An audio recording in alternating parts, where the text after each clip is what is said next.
Hey friends, I got a question for you. How do you know if you're right? Now, I'm not talking about the little questions in life like which restaurant to go to and once you're there, what to order. No, I'm talking about the bigger questions in life regarding faith and morals. How do you know if you're right?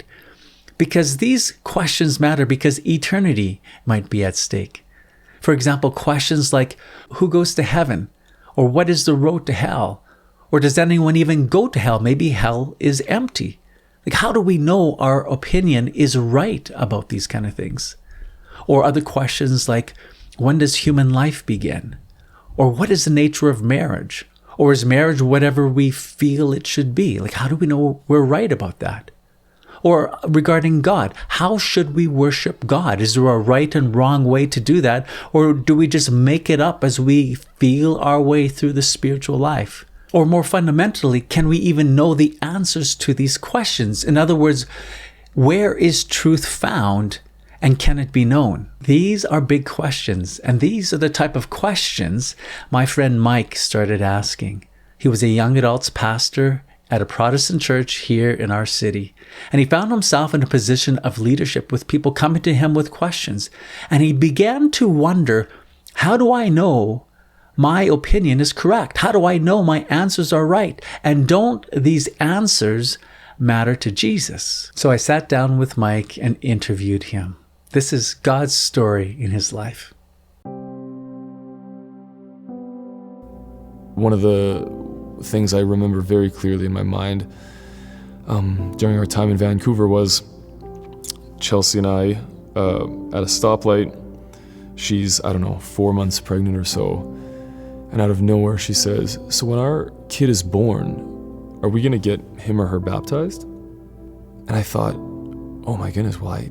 No, I don't think we're going to. Because at this time, I'd already accepted this position coming back to work at this church. And this church is an Anabaptist church and they don't baptize infants. And I have to be honest and say that I was thinking of it very practically. I wasn't thinking in terms of right and wrong, what the Lord wants or doesn't want. I was thinking of, I'm working at a church that doesn't do that. So no, we're not doing that.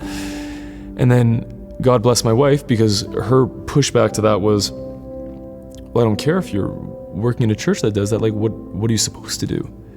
I remember kind of thinking, well, goodness, I don't know. I think this is what he wants. And because I'd done so much kind of theological training at this point, it was pretty easy for me to say, well, here's the reasons why some people will baptize their babies. Here's the reason why some people won't. But, there's good reasons on both sides. But at the end of the day, we're not going to do it because I'm working at this church.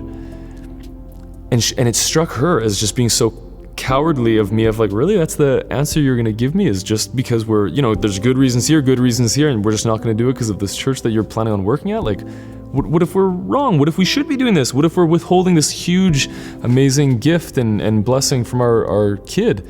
That was the first time where I started thinking of this matters, and this is going to matter. As we have more kids, as our kids grow up, this kind of stuff is going to come up again and again and again. Because up until then, it had been just me, and then later on me and her, and we could just kind of pick and choose how we wanted to approach things in the faith, however we wanted, and there was, like I said, there was nothing really at stake.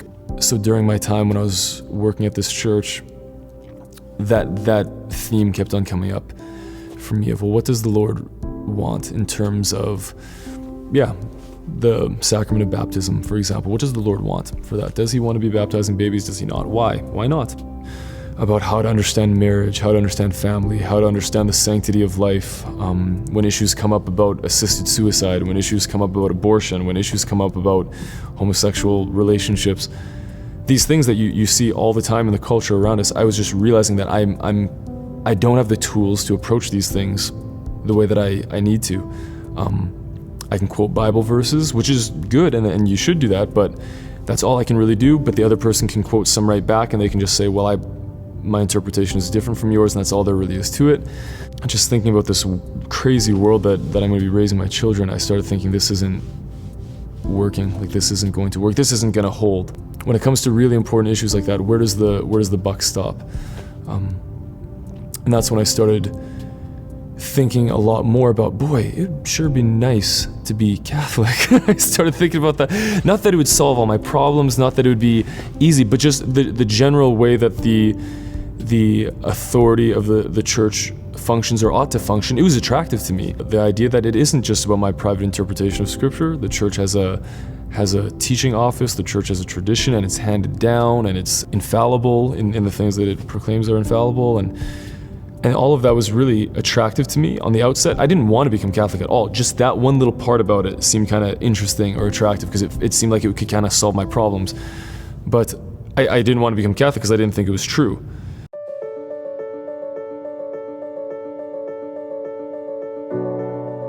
And then I started wrestling with it a little bit more. I started asking some of my Catholic friends, and I just started realizing, okay, like they have some pretty good explanations for a lot of the things that they believe. They have understanding of things that I didn't expect that they would have an understanding of. Still couldn't foresee it actually working because I wanted to be a pastor. This would be a way too huge of a change for our lives to make. But as time went on, we just realized, okay, the bottom line in all of this is just what does God want? That ultimate question of what does Jesus want? The more we pressed into that question specifically, the more it kept on coming up of we think that we have to become Catholic. We think that this is what we have to do.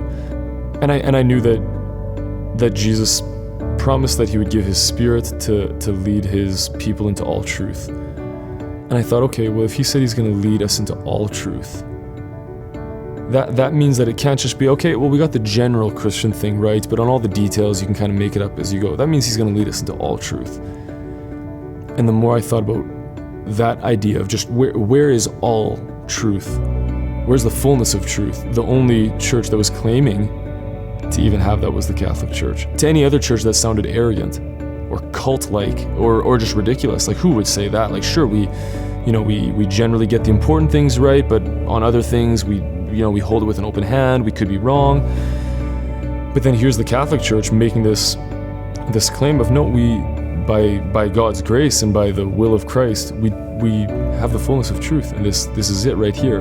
It sounded so arrogant to begin with, and then I thought, yeah, but if it's true, it's not arrogant. If it's true, it's amazing and it's beautiful, and I want to be part of it. Yeah, it was very unexpected. It was very scary. We knew that there was a lot of conversations we were going to have with a lot of people, and then within a couple years from then, we were received into the Catholic Church, and our daughter was baptized. Yeah, we've often said it was probably one of the happiest days of our life. Like, when we look back on it, it really did feel like coming home. I'd like to thank Mike for sharing his story with us, and I invite you to share below what stood out to you in this interview and why. Also, I have a question for you. Would you like to see this style of video more in the future on this channel where I sit down and interview people? If you would, please give me some feedback on that. I'd appreciate that. And we will see you next Wednesday. God bless you. If you'd like to get all our videos emailed to you, head over to CatholicSpeaker.com and join Catholic Minute. And a special thank you to our Patreon team. You allow us to keep all our videos free for everyone. So thank you so much for your monthly support.